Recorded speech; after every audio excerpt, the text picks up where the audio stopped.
Good afternoon. I'm Stephen Revetria, a proud 1992 graduate and current trustee for the University of San Francisco. Welcome to today's conversation with two extraordinary women, both USF alumni working in Major League Baseball, and both have hit their careers out of the park. While I may not know the inner workings of baseball operations, I am definitely fortunate to enjoy a front row seat through my own career in MLB and currently as president of Giants Enterprises. I have great admiration for both their commitment and work, and I look forward to the discussion ahead. In my role, I oversee the strategy and vision for our business and look at things and curate events and develop new ventures beyond the baseball franchise. I work with an incredibly talented team, which is focused on creating larger than life experiences, from the America's Cup to Rugby Cup World Sevens to amazing concerts. We really have an opportunity to create high visibility for the organization through our organizational assets, including Oracle Park, the Gotham Club, and the Giant Race Series. Plus, we have a maritime division. So now on with the show. And, I just thrilled today to introduce Jean Afterman. She's a USF School of Law alumna and Senior Vice President and GM of the New York Yankees. Assistant GM. Assistant GM. Promoted you, Jean. She joined the Yankees in 2001 and has been responsible for the business and legal affairs of the club's baseball operations, including salary negotiation and arbitration, and is instrumental in the club's international baseball relations. Prior to working for the Yankees, she was a player agent, so she's well aware of both sides of the house. In 2015, the commissioner appointed her to Major League Baseball's Diversity Pipeline Advisory Committee, which increases the presence of minorities and women in jobs across the industry. My friend Alyssa Nakken is also a USF Sport Management alumna and the first female full-time coach in Major League Baseball. She began her career with the Giants as a baseball operations intern in 2014. She serves as chair of the Giants Women's Network called Momentum, whose vision is to foster a company culture of genuine appreciation and commitment to the empowerment of women. I know Alyssa's work firsthand as she managed our Giant Race property and did an incredible job over the past few years and prior to taking this job. Alyssa also served as the Chief Information Officer for the University of San Francisco's baseball team. There you have it. This is going to be fun today, and let's start it with a fun question, if that's okay. Maybe the hardest question. I don't know. Jean, all the athletes have a walk-up song. What's yours? So I'm usually a little cheeky about this. I have two. One is It's a Man's World by Mr. James Brown. And the second, given my historical performance at the plate, probably the Looney Tunes theme song. Those are my two. That's terrific. That's terrific. Alyssa? That's hard to follow. That's really hard to follow. Yeah. But I mean, anything Beyonce, she pumps me up. So that gets me ready to hit something out of the park. But I was actually just recently introduced to a new song by Big Sean and Post Malone titled Wolves. And my high school's mascot is a wolf. So some of the lyrics actually bring me back to my roots. So I would probably pick that one for this season. Love it. Love it. Jean. Yes. On to the really tough questions here. Okay, hit me. You've had an incredible career in baseball. And I guess my question would be, why baseball rather than any other sport you could have probably gotten into? Well, I actually didn't choose baseball. Baseball kind of chose me. Not that baseball's always been my favorite sport as a fan. I actually grew up born and raised in San Francisco Giants fan, spent a lot of years at Candlestick Park. Thank you. A lot of wonderful years at the new ballpark also. But I fell serendipitously into it. I was, working at a small civil litigation firm, and one of our clients introduced me to Nippon Professional Baseball. I was over in Japan on a case, and he wanted to start bringing Japanese players over to the United States, and we started working together, and the rest is history. I was in the right place at the right time, and I would have been a fool to not grab that opportunity. Terrific. Thank you. Alyssa, tell us how you became a coach for Major League Baseball. How did this happen? How did it happen? In November of 2019, Gabe Kapler, Cap, was hired as our manager, and he immediately started to put together his staff. He was looking for candidates with very diverse backgrounds and not necessarily the traditional resume of a baseball coach.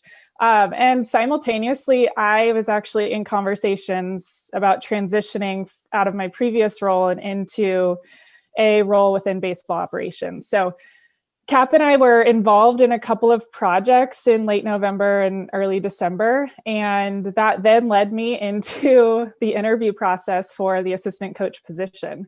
So that's kind of how it all happened. It was a little bit of a whirlwind, but when Bruce Bochy announced that he was going to be retiring at the end of the 2019 season, that's when I really started to look for some other opportunities within not just the Giants organization, but baseball. It kind of just inspired me to look outside of the box and figure out what my next step could be. So Cap being who he is and embracing diversity, it was just a really good match, and I fit the bill for his staff. Well, you've done an incredible job. And I have to tell you, I was probably most sad out of anyone, because you were an incredible team player and someone who really managed our Giant race property so well. And we miss you in that capacity. We love having you and seeing you on the field. And, maybe talk about a little bit about for a minute, how the players, the response from the players, when perhaps the first day you put on the uniform. I mean, it's been overwhelmingly positive, and quite honestly, the response hasn't been anything too drastic from the players. They really just see me as another coach, just another person in the clubhouse. And so I think, when we all first put on our uniforms for spring training last year, it's an exciting time. Everybody's eager in general to get the season rolling. So, I mean, I feel so respected by the players, and it's quite the honor to be able to work alongside them and the staff each and every day. So it's been quite a fun ride, and we're really excited to get going here in 2021. Have you challenged any of them to, on a race? Who can run further? No, there are some potential speed races coming up this season with Antoine Richardson, who's our first base coach, and a couple other players. So we'll see how that turns out. But no, I will not be running long distance with any of them anytime soon. I love it. Jean, you have the background of a Jesuit USF education, which values diversity and perspectives and beliefs that no individual prospers at the expense of others. And I think we're so proud of that, at USF. And perhaps you can talk a little bit how and what lessons you learned from your USF education and how you use that in your job today. Well, a lot of those values were actually instilled in me by my parents and my family. So when I came to USF Law School, I noted that the faculty and the staff, it was all about being a part of the great society, and it was all about being a part of the community, and it was all about, trying service. And I've been fortunate that I went to an organization like the Yankees, not a Jesuit institution, but still the Yankees, where service in the community, where giving back for what you have is a very much a part of what we do. Players, front office, it's a year-round commitment. And George Steinbrenner, the Steinbrenner family, that's what's most important to them. We don't, there's not a lot of publicity given to that. I think Mr. Steinbrenner used to have a saying that if another person knows that you did good, then you didn't do good for the right reasons. So I think that sort of selfless giving is something that we should all participate in. We're very lucky to be in baseball. I know players say it all the time. Alyssa, probably, you and I say it to ourselves on a daily basis, but we're all really, lucky to be in this game. And I think because of that, it's important to give back in our local communities for all the support that they give to us. And that's something, look, I also in the last few years, I've been very proud to be a USF graduate because the university has taken a courageous stand on a lot of issues in the last 4 years. And I'm very proud of that. No, thank you. That's a terrific response. And so true that the power I think that sport has and the ability to help others. It resonates, I think, in so much of what we do every day, and it does. They're not simply ball players and coaches and front office. It's an integral part of a lot of people's lives. They rise and fall. I myself, as a San Francisco Giants fan growing up, I rose and fell with what the team was doing, and it gives an outlet for a lot of emotion, and it's a very social game. So we love baseball. No, and I think the best part is we get to enjoy it too, right? And there's joy that I think comes in our jobs and working in that team environment every day, and that's for me it's a blessing, and you can't forget that. And no. Alyssa, why did you choose USF in the sports management program? I wanted to be in San Francisco. I love the city, and I've had a lot of admiration for the University of San Francisco's baseball team and what Coach G and Coach Knox have developed there. I also really love school, and I worked part-time since I was a teenager and through undergrad, and I had some money saved, and with the help of my family and student loans and a partial scholarship, I was in a position to pursue a graduate program. And I visited the USF campus and I learned about the sport management program. And I immediately felt as though it was a great fit because I wasn't exactly sure what I wanted to do in the sport world. And the program really gives students a wonderful overview of the sport industry, along with a huge network of alumni and just connections throughout the sport industry that are really unmatched. There's classes that are just one night a week, which encourages all of the students to pursue internships and get multiple part-time jobs in the sport industry to really figure out what it is you want to do, what path you want to go down, and also apply what you're learning in the classroom to actual hands-on experience. No, it's well said. And I think sport really has, the power to transform lives and build character. And, I think USF sports management program has always had that at its core and produces just really amazing leaders, both male and female. And it's, a great asset for the community and what we do. And the program also, hopefully, I don't know if you know this, but has an incredible endowed scholarship that is special to both our communities, both the Yankees and the Giants. The Catherine Feeney Memorial Scholarship, supporting females in sports management. Katie worked her way up to become one of the top executives at the Yankees and had a real strong connection to San Francisco. Mm-hmm. So anybody tuning in today, consider giving to that fund. She was an incredible friend and colleague, and we hope to continue to support her memory through that scholarship. And Jean, I know you knew Katie as well, and just really dynamic. She was one of the most senior and long-term women at the commissioner's office. She had an impact on all of us. You know, and a lot of times, you know, Alyssa and I, we sometimes do, you know, women in baseball things. It's important for little girls to see us as much as possible. And, you know, little girls for decades could see Katie Feeney in her hat at all the All-Star games and World Series games. And, you know, she was always in charge of, at one point she was in charge of the scheduling, which is an absolutely thankless job to schedule, you know, a Major League Baseball season for 30 teams. But she was an incredible woman and an incredible baseball person from a legendary baseball family. So like Stephen and Alyssa, I would encourage everybody to donate if they can. Yeah, she was really a mastermind.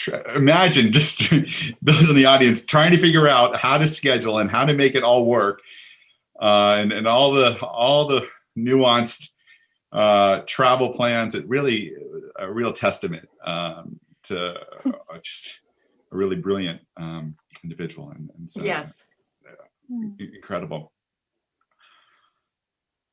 All right, Alyssa, here's a soft. Steven.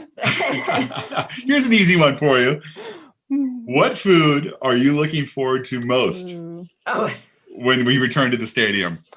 Oh, the crazy crab sandwich out in center field is by far like the best food at the stadium for fans. And something I learned from my brother a few years ago was, you know, you get in line for the crazy crab sandwich and you have somebody else get in line for clam chowder, and then you dip the sandwich in the clam chowder, and it's just the absolute best meal you will ever have. Wow. Wow, I'm salivating. It's lunchtime here. That sounds delicious. Let's go. Yeah, let's do. Can I get curbside pickup right now for that? DoorDash. DoorDash. Jean, what are you looking forward to when you can walk back into a stadium? What is there a food that you go, I need that? That remind, you know, it's. Well, I mean, you know, from the mundane, like I would give anything right now to be able to stand at the coffee machine in our office, but you know, it's hard to choose. At Yankee Stadium, we have a lot of amazing, we have several restaurants to choose from, several bars. I would be tempted on the first game back to sort of eat and drink my way around the concourse. But there's always something new and wonderful. Even Ballpark sushi, which is phenomenal. Ooh. Absolutely. I guess, you know, we've all gone through an incredible year, given the pandemic and the crisis that's affected, you know, the world. And it's impacted our jobs in different ways. And perhaps, Jean, I'll start with you. How, you know, what's changed for you during this time, and how has it impacted how you work, how you think, and your day-to-day routine even? Well, I mean, like everybody, the challenge of working remotely, you know, some of it is great. You know, for example, I can't assure everybody right now that I am not doing this in my, you know, from the waist down pajamas. I am fully clothed, but, you know, we've done everything via Zoom. And sometimes, and that's wonderful, because who doesn't like to see themselves on television, but it also creates, you know, you don't have any human contact. And our work has been incredibly disjointed. I mean, Alyssa, we've talked about how, you know, in baseball, you know, players are accustomed to a routine, but we're also accustomed to a routine in the front office. Every month has you know, we start off with salary arbitration and putting the roster together and preparing for spring training. And then, you know, by a certain time you have the opening day roster. Then you know that you have the, you know, the draft, and then you have this, and everything is scheduled throughout the year. And so you can set your watch by what you're doing. Last year, it was just, I mean, everything everybody was scrambling, including the commissioner's office, to try and adjust the rules, adjust the schedule. You know, we were all, it's a lot different, you know, working a game remotely than actually being there. before we got on, we were talking about the face masks. And, you know, sometimes I would get a call in the middle of a game. I'm sitting here in my home in California. I'd get a call from the commissioner's office to tell me that somebody wasn't wearing a face mask and they should be wearing a face mask. And I have to tell them, listen, I'll call after the game, but there's nothing really I can do about it right now.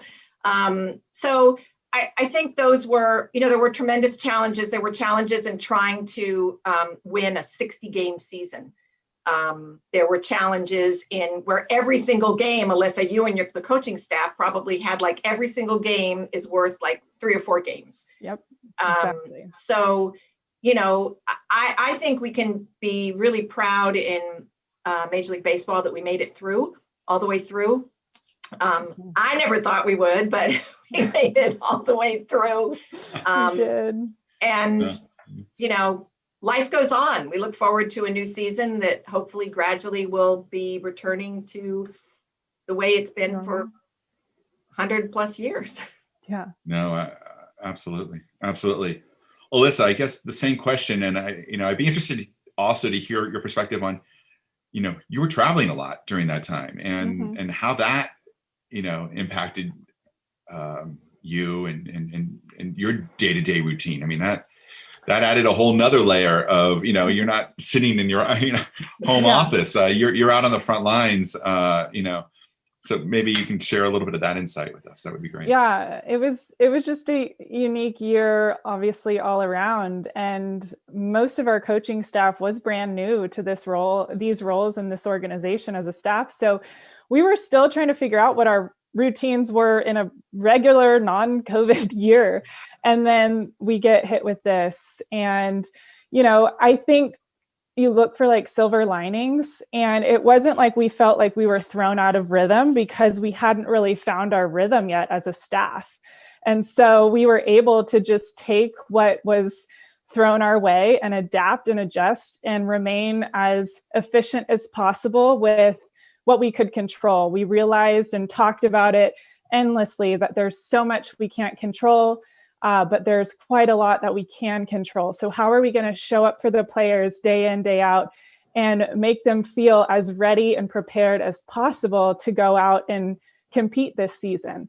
And so that was just, you know, we just had to take some ownership and also adhere to all of the health and safety protocols that we had to abide by. I mean, we looked at it as almost a competitive advantage. You know, if we just remain as strict to these protocols as we can, control what we can control, and keep ourselves from contracting the virus and not putting the players at risk, then we have a good chance of getting through this season, getting through it healthily, not having to double up on games because of positive tests and get our pitchers out of rhythm or anything. So there was that. And then traveling, quite honestly, from just like a safety perspective, I felt so safe. I mean, Major League Baseball and our athletic training staff, LJ Petra in particular, who was our compliance officer for all of the health and safety protocols, did just an incredible job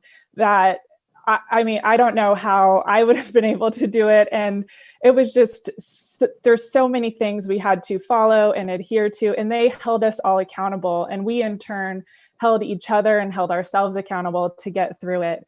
And then just kind of to wrap this up, we were also just very thankful for every day that we got to go out and play and be on the field. And we instilled that in our players. Our players felt that anyway. I mean, March 13th, we were starting to get shut down and didn't have baseball and really couldn't see when we were going to start again. So I think this just brought a lot of gratitude to us. So every day we were so thankful that we got to wake up, we were healthy, and we got to play and be a part of the game that we all love. And I think every day had a different challenge.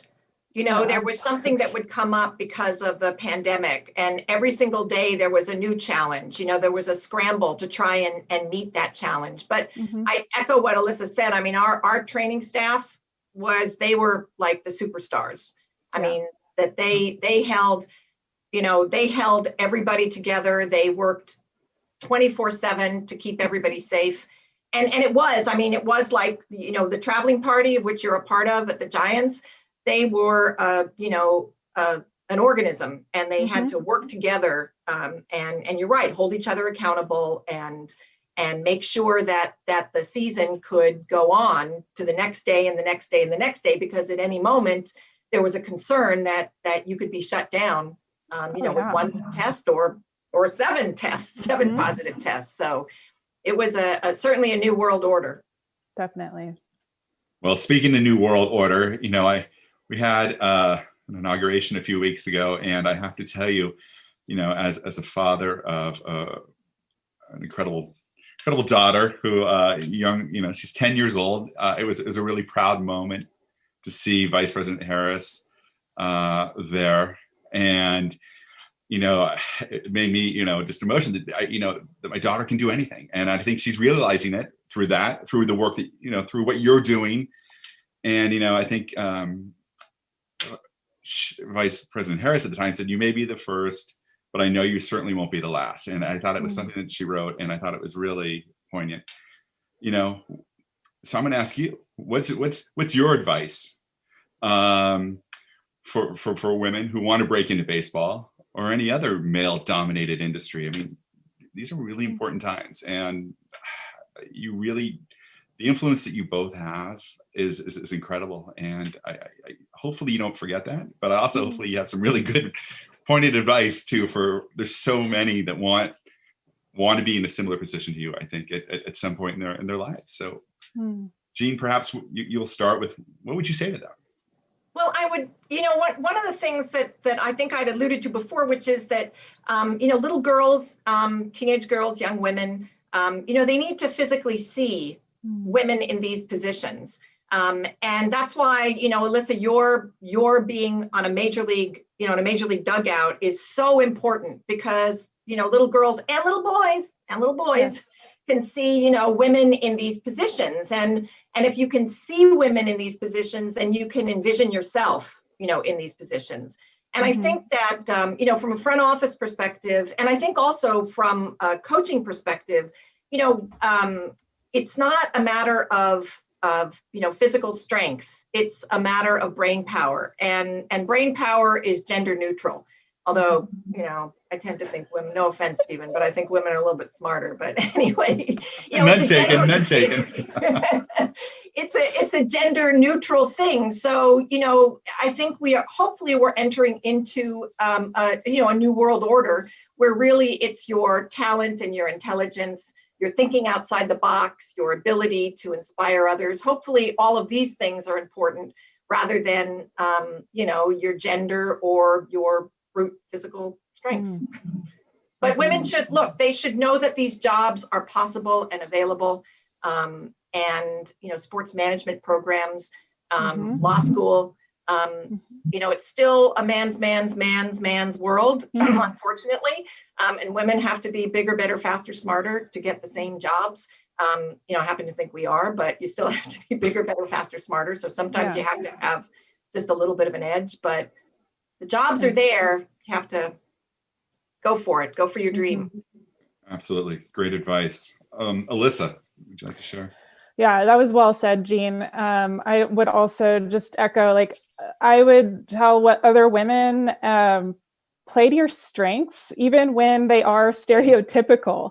If you're really good at keeping organized and staying creative when it comes to keeping your team as efficient and as effective as possible, then dominate any and all of the administrative duties that come with that. That's great. And then, you can bring your male counterpart along with you and teach him your strategies of how you go about performing a certain task or getting a job done. And then looking ahead, we can all start to see where some of these duties didn't look to be so clear-cut, like stereotypical, as they once were, So I think that really, I have to tell myself that too every single day. There's a lot of duties and jobs within a coaching role that, if you're looking at it on paper, some may say, oh, this is very stereotypical of what like a female would do, or vice versa, what a male would do. And I just looked at it as like, well, there's a job that needs to be done. I have a lot of strengths in a lot of these areas So I'm just going to dominate all of that. And then that's just going to keep our team focused on the North Star and be as efficient as we can. And I think we shouldn't overlook some of these roles or jobs or titles that seem stereotypical, and just do the freaking job. Yeah. Put your blinders on. You're right. Do the job. Do the job. Mm-hmm. Yeah. Great advice, Alyssa. Jean, perhaps can you tell us about a mentor, someone who made an impact on you and your life and help you to be who you are today? Well, I'm talking a big game about how women are superior to men, but I'm really fortunate that there were two men who actually really believed in me in my baseball career. Don Nomura, who is the individual that he and I started off representing Japanese players together, and we had just met when he was a client of the firm, and he saw something in me as a newly minted USF lawyer. Together we worked together for a lot of years. And I had the opportunity, because of what he saw in me, to work with him and to start my baseball career. Mm-hmm. And then, my amazing, fantastic, he always hates it when I compliment him, but my amazing, fantastic general manager, Brian Cashman, who hired not one, but two women assistant GMs, Kim Eng, my predecessor, and now general manager of the Marlins, and myself. So, I think these are two men who basically taught me everything that I know in my baseball career. And, they are, it's amazing to work with both of them. So I'd say probably Don and Brian. Aside from my mom and dad, but yeah, of course, mom and dad always get have to be lumped in there. Absolutely, that goes without saying. Yeah, thank you. Alyssa, how about you? Who's had that impact on your life and served as a mentor to you? Well, Stephen, you know this person very well. Sarah Grauf. She is a vice president within the Giants organization, and I've worked for and worked with Sarah for about 5 years or so. And she was somebody who I admired from afar when I was an intern. And then the following year, she and I were able to work together within the organization. I constantly learned and learn leadership skills and overall courage from Sarah. She's an amazing listener. And when she speaks, she's so creative and bold. And not only does she just speak up in meetings or in certain situations, she then follows up on what she speaks about and takes action to get things done and to pursue the ideas that she threw out to the group. And she knows how to bring people together to make change, to go against the status quo, and to do a lot of what the Giants do on and particularly off the field. You mentioned a little bit about what Giants Enterprises does, Stephen, at the start of this.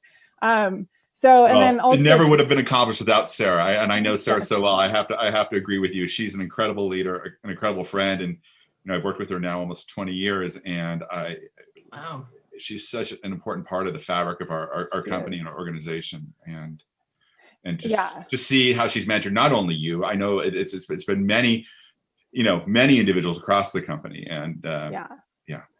Yeah, she's an all-star, and I felt like she's always had my back, and she was one who encouraged me consistently to take on tasks that I never thought I could do or that I didn't think I was good enough for. And it was just really her that helped me grow and find confidence, and instead of like praying for fair weather, like pray for courage instead to keep going.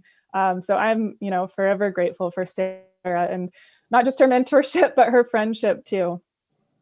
Yeah, no, really, great response, and thank you. Mm-hmm.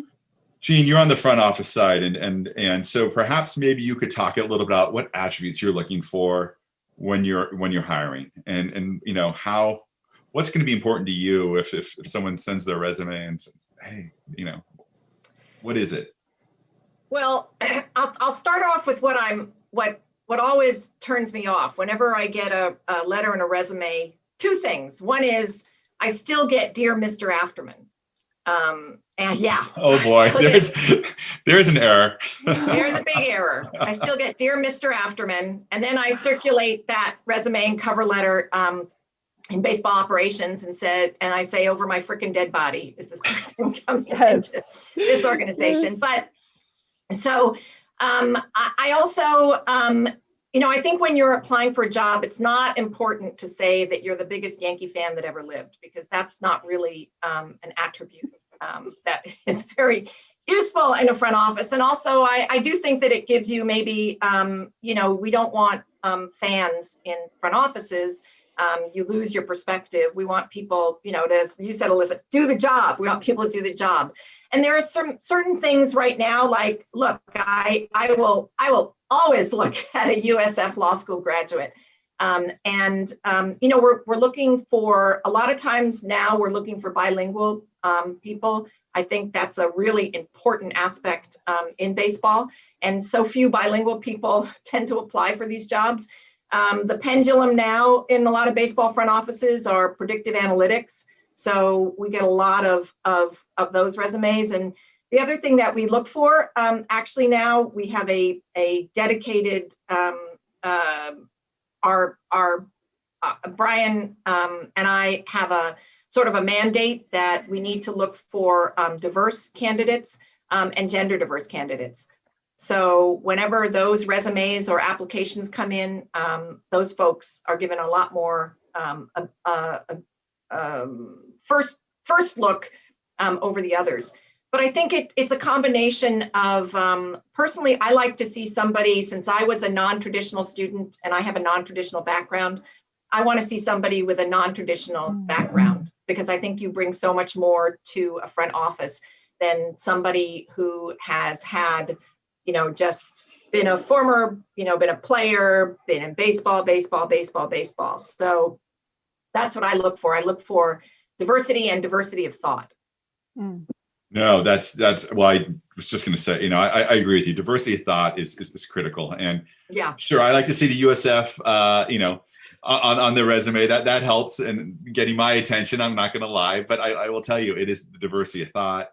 It is passion and enthusiasm for what you want to do. And I hope that you're a baseball enthusiast at the end of the day, but I hope that you're really good at your job and you're passionate, whatever that may be. If it's the law side of our business or HR or accounting, whatever, that you bring passion and enthusiasm to that. I think it's also important. I mean, I know it's old fashioned, but, referrals and recommendations. So what people say about you is really important. Like if you have a list of references, because we've hired people when we see a reference on their list and we call that person. And I remember we got a resume about 18 years ago of somebody, and they listed Billy Bean as a reference. And I mean, I was snarky. I went into Brian. I said, well, if this guy is so good, how come Billy didn't hire him? So we called Billy, and Billy said, I would have hired him. I loved him. He's now, a co-assistant GM of the New York Yankees. So I think. Oh, that's a great story. I think it's important that because you're not only what you do, but it's what other people think of you. So I think the references are really important as well. I do too. And I'm a little bit of a stickler too for a handwritten thank you note after an interview. So if you're out there and watching or listening, if we have the opportunity to interview, please send me a handwritten thank you note. I'm going to go back and get your resume one more time to take a look. So. That's a good tip. That's a really good tip. I know you care if you took the time to write a note. Right. Exactly. Alyssa, perhaps you could share, present company, accepted, of course, excluded, your favorite coach, owner, leader, in the industry. Yeah, my favorite baseball leader is Coach Giarratano at USF. He's built this amazing culture within the baseball department and is truly an incredible leader. He's the type of coach who, whether you're a player or a staff member, you're ready to run through a wall for him. And I think that's because he really doesn't shy away from vulnerability, and it allows for those around him to also be vulnerable, which is, in my opinion, a great way to gain and build confidence. So I really honestly believe that Coach G just naturally and I think consciously knows how to bring out the best in people. I've just been inspired by him for so many years, and then was able to work for him before I started with the Giants. And I mean, I still go down to the field and say hi and, talk about life and baseball and everything. So he's truly just somebody I'm so inspired by and learn from and look up to in so many ways. That's terrific. That's really sweet. Yeah, that's great. Jean, perhaps the same question to you. Well, who is that, coach, owner, leader, someone that they give you a favorite for a variety of reasons. You can plug in any reason you want. Yeah, no, I know. I mean, being a lifelong Yankee on the club side, I mean, the Yankees, this is my 20th season. So what I have to say is going to sound super suck-uppy, but it's the truth. It's going to sound really suck-uppy, but I mean it. The Steinbrenner family has owned the New York Yankees. I was, privileged and terrified to work for George Steinbrenner. And now I've had an opportunity, to work with Hal and Jenny and Jessica and Hank. And they live and breathe the Yankees. They live and breathe baseball.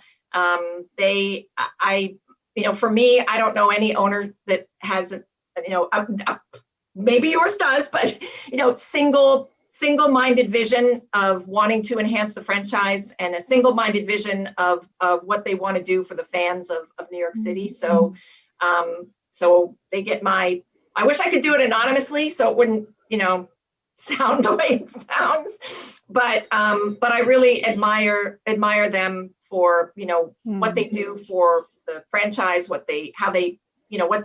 their belief in this organization and in the New York Yankees and in all our history and in the future of the organization. So they get my award.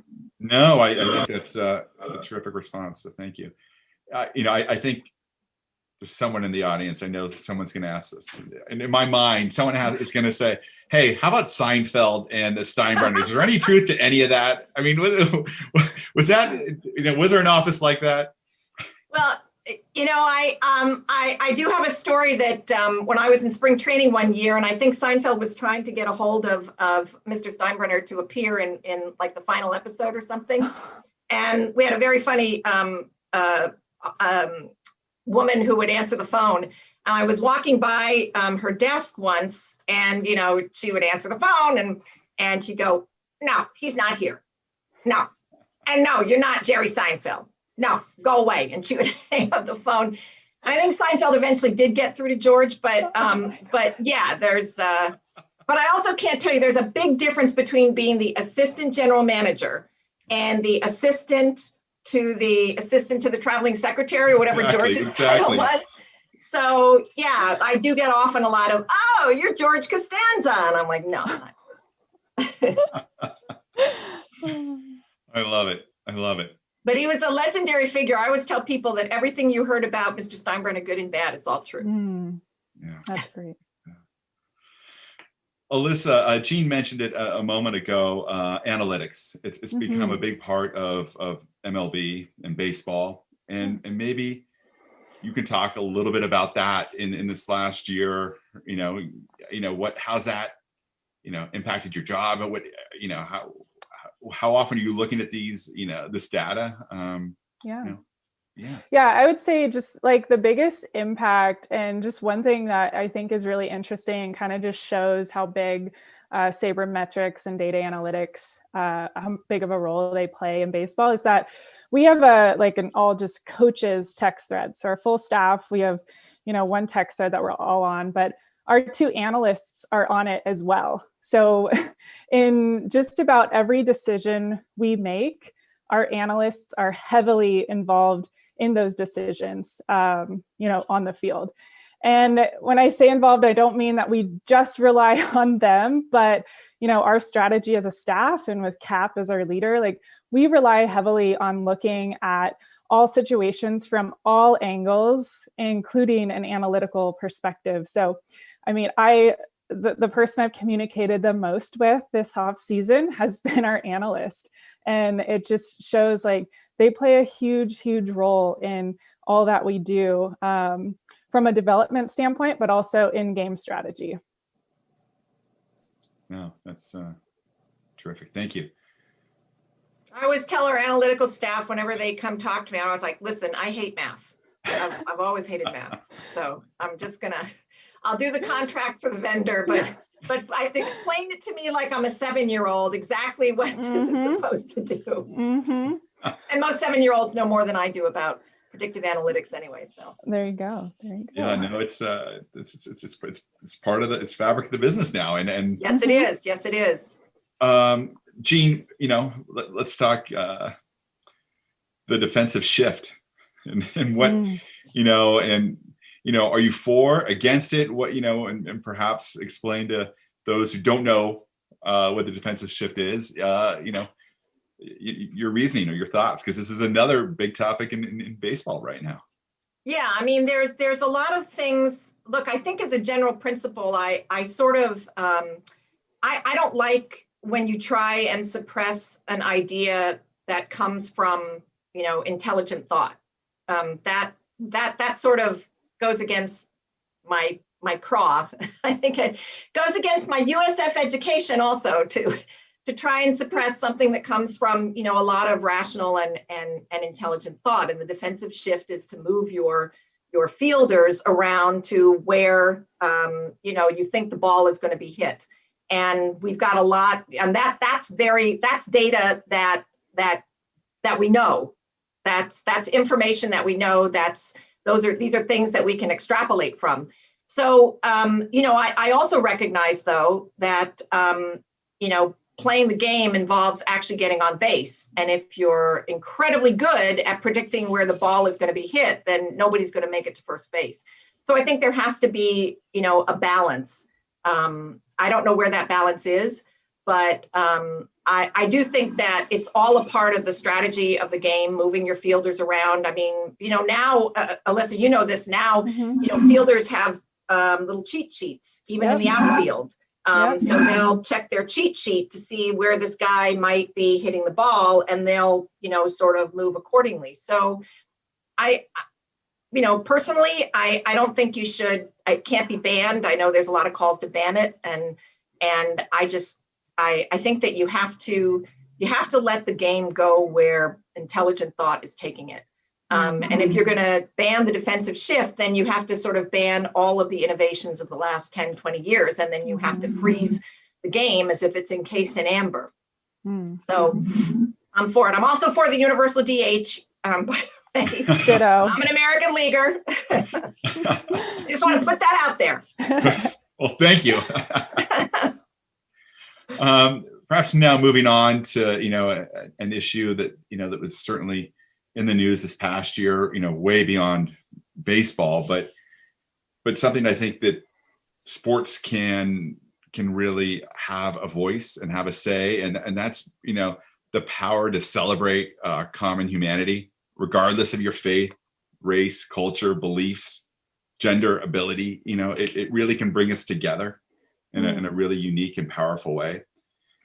And, MLB, I think, has done a really good job in working toward greater diversity and inclusion. And perhaps, I'd like to hear from both of you, if that's okay.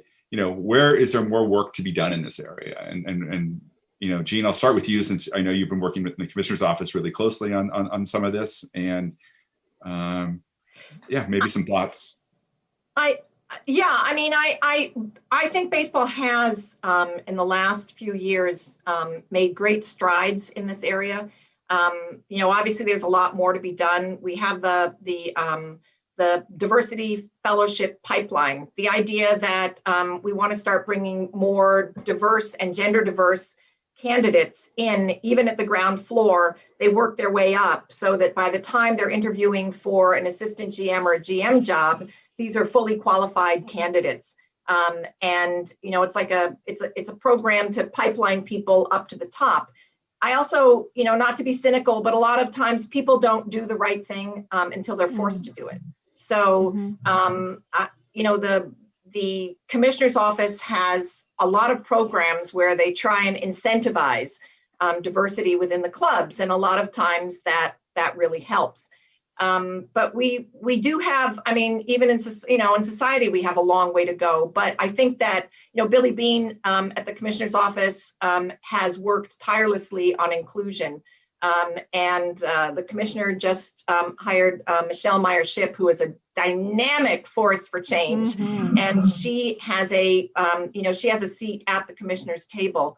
And so I think that when you put people in these positions to affect change, I think in a small way, Alyssa and I can also affect change. Once you get in there and you can change the way people think about you. I think, as you mentioned that, Alyssa, you can change the way people think about how a woman should or should not, perform in a particular job. So I think there are programs. I think some organizations are better than others in the diversity that they promote or in their vision of diversity. But yeah, I think that there are a lot of hardworking people in baseball whose vision encompasses diversity and inclusion. So I'm very hopeful. I'm more hopeful than I was 10 years ago. No, and I think hopeful is a great word, and it's a true word.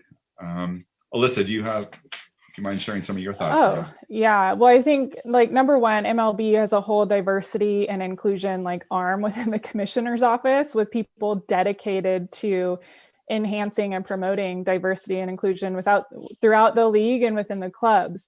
They also support those who are diverse in certain roles. I have been reached out to by Billy Bean, Tyrone Brooks, and others from the commissioner's office quite frequently throughout the year. And I feel as though I can go to them with any questions, concerns, thoughts, or ideas. And it doesn't feel like they're just checking the box. It truly feels, and they've proven and shown that they are making efforts and strides towards creating space for more diverse candidates to thrive in Major League Baseball.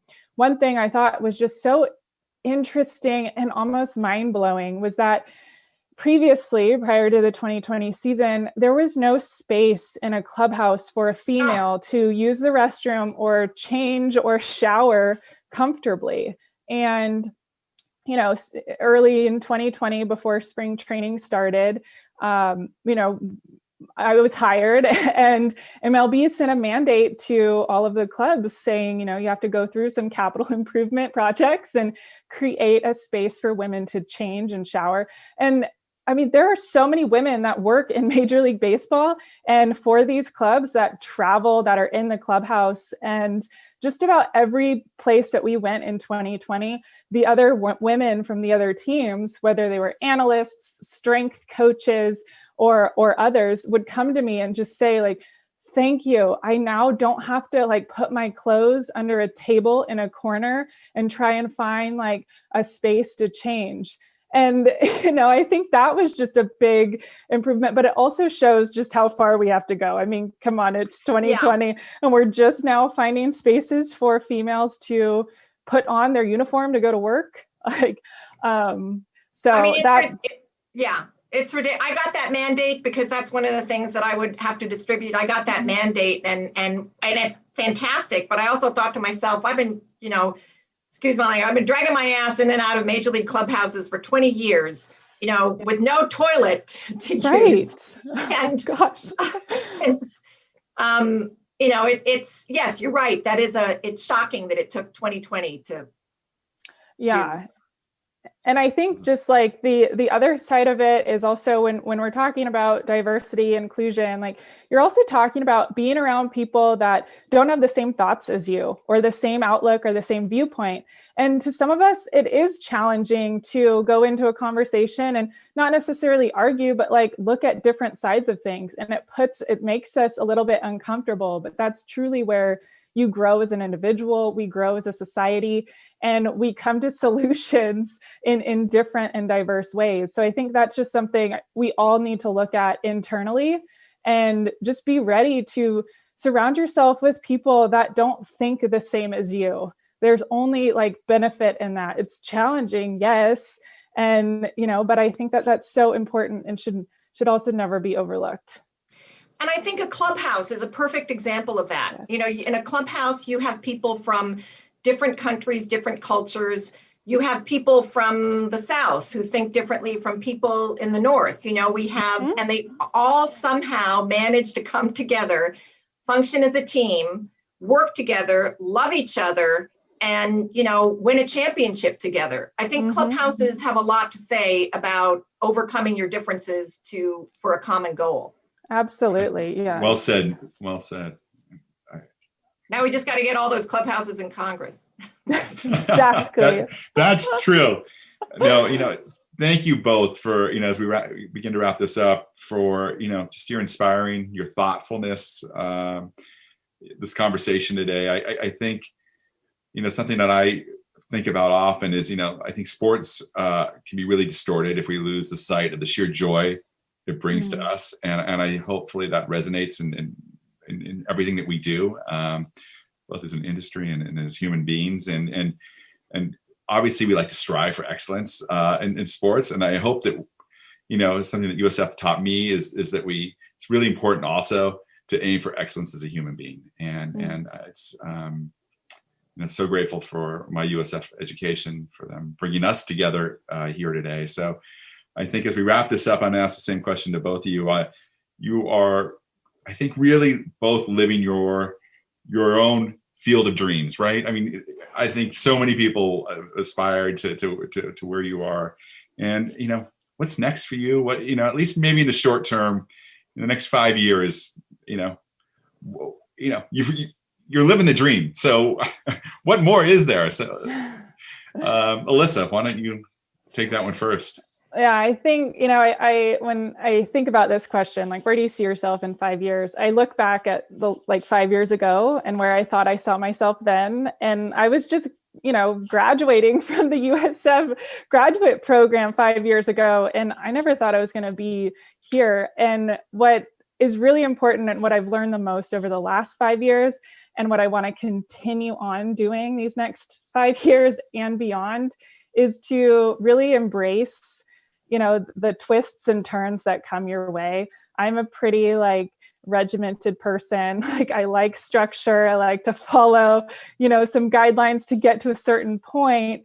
So it was uncomfortable to be thrown curveballs, if you will, and embrace this new path that I wanted to go down. But I learned and have grown so much because of that. And it's opened some pretty awesome and unique doors for me. But these next 5 years and, just this next year, I'm striving to be the best assistant coach I can possibly be. And last year, I just learned so much about just the game itself and our staff and our players that I have so much more to build off of as we start 2021. And I just hope to continue to do that for these next 5 years. And I'm not one for titles. I've never really been that type of person. I'm much more of I want to make sure that I really feel fulfilled and enjoy what I do on a regular basis. Obviously, there are days where you want to quit and give up everything. But generally speaking, I want to really love who I am and how I show up for the world and what I do in terms of work. The titles come and go, but that's just what I hope to do. I love baseball. I love the orange and black. And I really love working for and with Gabe Kapler. So I'm really hoping I get to stay. Me too. Jean, would you like to answer that question? Yes, I'll give you, I have I don't mean to be flippant, but this is my serious part of the answer. The serious part of the answer is that I actually have a vision of where I want Alyssa to be in 5 years. It does involve titles, but for myself, I'm in a, I've been in baseball a long time and I'm in my 60s. So you should never lose sight of your dreams. So in 5 years, I would like to maybe have a nice supporting role in a long, in a production on the West End in London. Never lose sight of your dreams. So yeah, I'd like to, go back to the theater, my dear, and maybe also, I don't know, teach at USF. But that's where you're hired. Yeah, as a trustee, can I make that hire yet? Paul, I don't know, Paul, you're here on this call somewhere. You're probably saying, what's he saying? No, I can't say that. Love to have you. Life is a banquet. And, if you're fortunate to have a great education and if you're fortunate to, to be in these positions, then, there are a lot of opportunities that you can try and open those doors. And so you got to keep eating at the banquet. Yes. Well said. Well, thank you. Thank you. Well said. And really, really grateful for your comments today. With that, I'd like to introduce Paul Fitzgerald, the president of USF, to kind of wrap this up for us. Well, first of all, thank you, Stephen and Jean and Alyssa, for being exemplary USF alumni. You make us proud. You make us tremendously proud. Of all the things and the many wise and kind and humorous things that you said in this last hour, what maybe moves me the most is, little girls and little boys see you. Little girls and little boys, they see you, and you allow them to dream big. USF is part of the West Coast Conference. The West Coast Conference recently, inspired by the Rooney Rule in the NFL, reached out to USF alum Bill Russell and asked if we could use his name. And he said yes. And so we adopted the Russell Rule that says that for every head coach, a full-time assistant coach, athletic director, there must be a woman and persons of color among the finalists. Oh, good. And then we also, brought in an outside group to score all of us and give us, a starting point as we move forward. The West Coast Conference was fortunate enough to hire Gloria Nevarez as our second female commissioner in a row, after Lynn Holtzman went to Indianapolis to run women's basketball for the NCAA. Joan McDermott is our wonderful athletic director, first woman to hold that position. Jennifer Azzi, went from being head coach of our women's basketball team to now being associate vice president for alumni relations. And so, having women and persons of color in leadership throughout our organization, the University of San Francisco, makes us a much better university. That diversity of thought, just like it makes a better clubhouse, it makes a better school. Another thing you said that really inspired me was, reminded me of Burl Toller, African-American member of our 1951 Dons football team. And in 1966, USF alum Pete Rozelle, who had been manager of the 51 Dons football team, reached out to Burl and said, would you like to officiate an NFL game? And so Burl was the first African-American to officiate any professional sports competition in North America. And he was interviewed by a newspaper, and they said, is it important to you that you're the first? And he said, no, it's important that I'm not the last. And so the two of you are opening this pathway up for so many other women to follow you. Because of some of this, the NCAA reached out to me, and I'm going to be on a roundtable with women administrators, athletic administrators who want to move up. So we're going to do a kind of roundtable and mentoring coming up next month. But I've got some more good stories to tell about the two of you. So, you're always welcome back to the Hilltop. And I look forward to Yankee Stadium and the ballpark here at McCovey Cove when we're back in the swing of things. So thank you, all three of you, for a delightful hour. Thank you. Thank you, Paul. Thank you all.